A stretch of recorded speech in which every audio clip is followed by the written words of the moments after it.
Guys, we have some breaking news we want to get to first. We knew this was coming. We told you it was going to happen. Ukraine would be totally destroyed, and the United States would then use the leftover land for its resources. And last night, we got our clearest indication that that is the case. So here's the breaking news. Reuters now reporting that Ukrainian state energy officials are now holding secret talks with Exxon, Halliburton, Chevron about opening up Ukrainian oil and gas fields to American companies. Are you paying attention to what's happening here? The United States will use Ukraine to extract oil and gas. Think Ukraine wasn't a proxy war all along, using Ukraine till the last Ukrainian? This is exactly what's going on here. So instead of drilling in the United States, the Biden administration will use our 51st state, called Ukraine, to do our bidding. It's unbelievable. Of course, totally believable if you have a brain and you understand how the United States operates. We destabilize your country, install our own puppet government, and then take over your industrial base with our own companies. So, of course, this was always going to happen. Last week, even Citibank executives let it slip on stage, admitting that they have billions of dollars ready to deploy in Ukraine. Which is certainly going to address many of the issues we've been talking about for years that might have kept people from putting long-term capital into Ukraine. So I think that you said at the very beginning, Secretary, that we have to win this war. We have to get this resolved. So they're just chomping at the bit, ready to go. Meanwhile, what Putin and China are doing is even bigger than anyone reported before.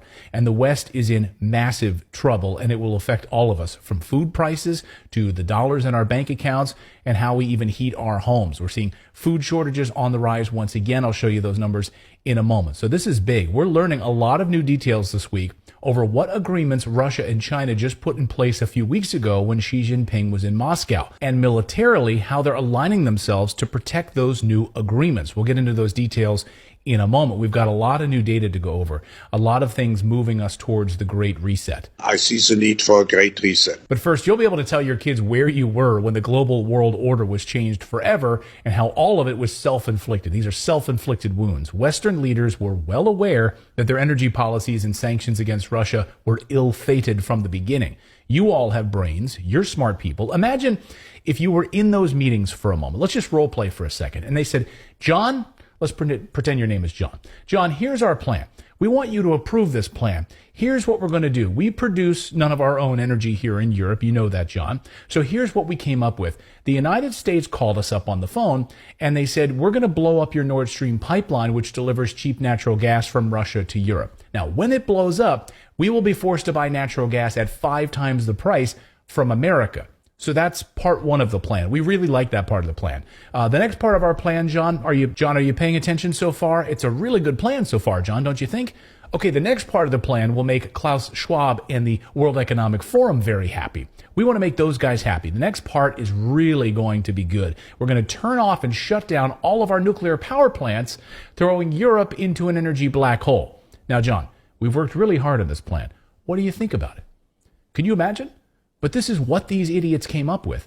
And now Europe is facing an energy black hole because winter is only 8 months away and they've used up all of their backup supplies. They've known this was going to happen. And yet this week, Germany did the unthinkable. It officially shut down 3 remaining nuclear power plants. Gone, done. They've lost their minds. I said to my wife this week, I said, can you believe they're actually doing this? She said, I know, it sounds absolutely insane. So shutting down nuclear power plants will reduce the overall capacity of energy production, leading to an energy deficit in Europe. Again, self-inflicted. If this was all happening in a vacuum, that would be one thing, but it's not. This week, we learned a lot about what China and Russia are doing simultaneously that signals a game-changing moment for the Western Power Alliance. First, we learned that Russian oil and gas exports that were once designated for Europe, this is 3.5 million barrels per day, have all been diverted now to the east. 3 million barrels completely rerouted, sold to China, India, Japan, and other countries. That's right. Japan saying, hey, United States, thanks for telling us what to do for the past 80 years after World War II, but we're going to partner with Russia on this one. Yeah, they're giving us some nice discounts, so back off, Uncle Sam. And this week, for the first time, Pakistan now buying Russian oil. These agreements that Russia is making in the Middle East have broad implications. These Middle Eastern countries that the United States has been destabilizing for years, now partnering with Russia and China for protection. It's almost like mafia protection. This week, we once again saw American food prices surging up, food shortages continuing across the United States. Let me know in the comments below, how much are you paying for just basic staples, meat, eggs, cheese, those types of things. And the thefts are also on the rise.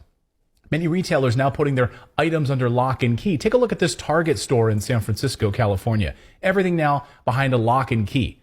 Well, America has a crunched supply chain. Russia and China are expanding. We learned this week that China and Russia are speeding up their Arctic trade route production. This includes the East Siberia Pacific Ocean pipeline. Thanks to Western sanctions, Western countries pulled their funding for these pipelines and their support for the two major Russian Arctic energy projects. The Western companies were like, we're out of here. These are massive natural gas projects that aim to produce 2.3 million barrels per day. So who filled that vacuum? China. China has now officially joined these projects in the Arctic with Russia. Most notably, major partnerships on the pipeline delivering oil and gas to China from Russia. I bet the Nord Stream bombing team is already figuring out how to bomb this one. The first pipeline has already given way to a second planned Russia and China pipeline. And now many of these BRICS nations are moving away from the US dollar as the currency to settle these transactions. They will have tremendous control to set their own prices based on their own oil and gas numbers, not the Europeans or the United States energy prices. A brand new market that other countries like Mexico are clamoring to become a part of.